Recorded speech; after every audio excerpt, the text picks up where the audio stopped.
Hello student, most welcome. तो चलिए लिखेंगे जागरण संपादकीय अपनी बात 18 मार्च 2026 का डिक्टेशन लिखने से पहले इसमें आने वाले कुछ हार्ड वर्ड और वाक्यांश की आउटलाइनों पर एक नज़र डालते हैं। यदि आपको इसका पीडीएफ चाहिए तो आप हमारे telegram channel shorthand with Vivek से इसका पीडीएफ भी डाउनलोड कर सकते हैं। टेलीग्राम चैनल तक पहुंचने के लिए इस वीडियो के डिस्क्रिप्शन में लिंक दिया है, या आप टेलीग्राम पर सर्च करेंगे शॉर्ट हैंड विद विवेक तो आपको आसानी से मिल जाएगा। लिखेंगे इसका डिक्टेशन की स्पीड लगभग 80 शब्द पर मिनट रहेगी।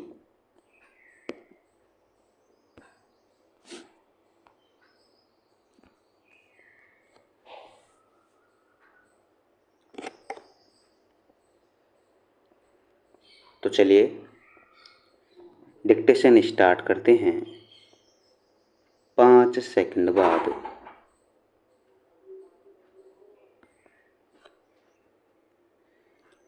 राज्यसभा चुनावों में क्रॉस वोटिंग अब कोई नई अनोखी बात नहीं।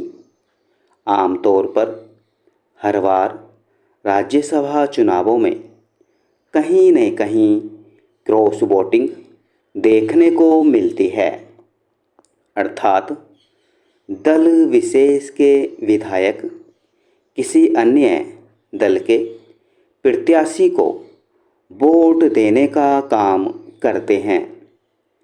पहले क्रॉस वोटिंग के मामले यदाकदा ही दिखते थे और वे प्रायः तब होते थे जब विधायक अपने कार्यकाल के आखिरी चरण में होते थे, पर अब तो नए बने विधायक भी यह काम करने लगे हैं। क्रॉस वोटिंग करने का एक तरीका अपने दल या गठबंधन प्रत्याशी के पक्ष में वोट ही न करना होता है। हाल में हुए राज्यसभा चुनावों में बिहार, ओडिशा और हरियाणा में क्रॉस वोटिंग देखने को मिली। बिहार में विधानसभा चुनाव हुए 5 महीने भी नहीं हुए हैं, लेकिन यहाँ राजद के एक विधायक और कांग्रेस के 3 विधायकों ने महागठबंधन के स्थान पर राजग प्रत्याशी की राह आसान करना आवश्यक समझा। विडंबना यह रही कि महागठबंधन के बाहर के दलों बसपा और एआईएमआईएम के विधायकों ने तो उसके प्रत्याशी के पक्ष में मतदान किया, पर उसके अपने ही लोग उसे गच्चा दे गए। राजद इस पर कम दुखी हो सकता है कि उसके एक ही विधायक ने दगा किया, पर कांग्रेस क्या करे जिसके 6 में से 3 विधायकों ने वोटिंग करने की ज़रूरत नहीं समझी। मतलब आधी पार्टी परोक्ष रूप से दूसरे खेमे के साथ जाकर खड़ी हो गई। कांग्रेस इन विधायकों को निलंबित निष्कासित कर सकती है, लेकिन उनकी विधायकी आसानी से नहीं जाने वाली। यदि वे विधायक बने रहते हैं तो उनकी सेहत पर कोई असर नहीं पड़ेगा। राजद के जिस विधायक ने वोटिंग न करके राजग प्रत्याशी को लाभ पहुंचाया, वे पहले जदयू में थे और उनके चुनाव परिणाम को भी चुनौती दी गई है। शायद उन्हें अदालती निर्णय के चलते अपनी विधायकी जाने का डर सता रहा हो, लेकिन कांग्रेस नेतृत्व के लिए यह समझना कठिन होगा कि उसके आधे विधायकों ने दगा क्यों किया। आमतौर पर इसके दो ही कारण होते हैं, या तो पैसे का लालच या फिर अपनी पार्टी में अपना भविष्य न दिखना। कई बार दोनों ही कारण काम करते हैं। कांग्रेस को बिहार से ज़्यादा बड़ा झटका ओडिशा में लगा। यहाँ उसके 3 विधायकों ने कांग्रेस और बीजेपी के साझा प्रत्याशी के स्थान पर भाजपा समर्थित प्रत्याशी के पक्ष में वोट दिया। इन विधायकों में सबसे अधिक चर्चा में रही सोफिया फिरदौस। वह करीब 2 वर्ष पहले हुए चुनाव में ओडिशा की पहली महिला मुस्लिम विधायक चुनी गई थी।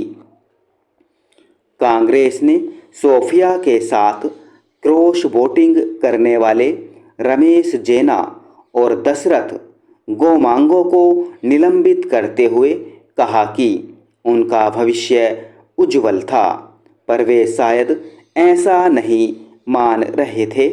ओडिशा में कांग्रेस के साथ बीजेपी के भी 8 विधायकों ने क्रॉस वोटिंग की।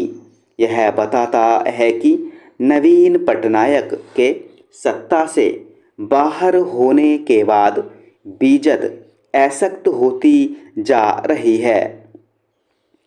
क्रॉस वोटिंग हरियाणा में भी हुई, लेकिन यहाँ कांग्रेस झटका खाने के बाद भी लाज बचाने में सफल रही।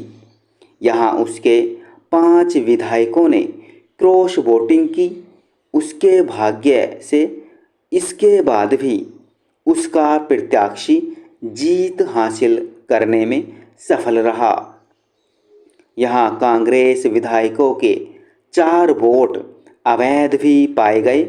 यह जानना कठिन है कि इन चारों विधायकों को वोट देने का शौर नहीं था या फिर वे अपने प्रत्याशी को वोट ही नहीं देना चाहते थे। जो भी हो, इस क्रॉस वोटिंग के बाद हरियाणा कांग्रेस के कार्यकारी अध्यक्ष ने इस्तीफा दे दिया। इस्तीफे का कारण उनकी विधायक पत्नी पर भी क्रॉस वोटिंग का आरोप बताया जा रहा है। हरियाणा में पहले भी राज्यसभा चुनावों में क्रॉस वोटिंग हो चुकी है और सही तरीके से वोट न देने के कारण वोट अमान्य भी किए जा चुके हैं। हरियाणा में ऐसा होना हैरानी की बात नहीं। यह वही राज्य है जहां दल बदल को आया राम गया राम की संज्ञा मिली थी। राज्यसभा चुनावों में पर्याप्त संख्या बल के बाद भी विरोधी दल या उसके समर्थित अथवा निर्दलीय उम्मीदवार के चुनाव जीतने का कारण राजनीतिक निष्ठा को ताक पर रखकर क्रॉस वोटिंग करना ही होता है। कई बार ऐसे प्रत्याशियों की जीत का सीधा कारण धनबल होता है।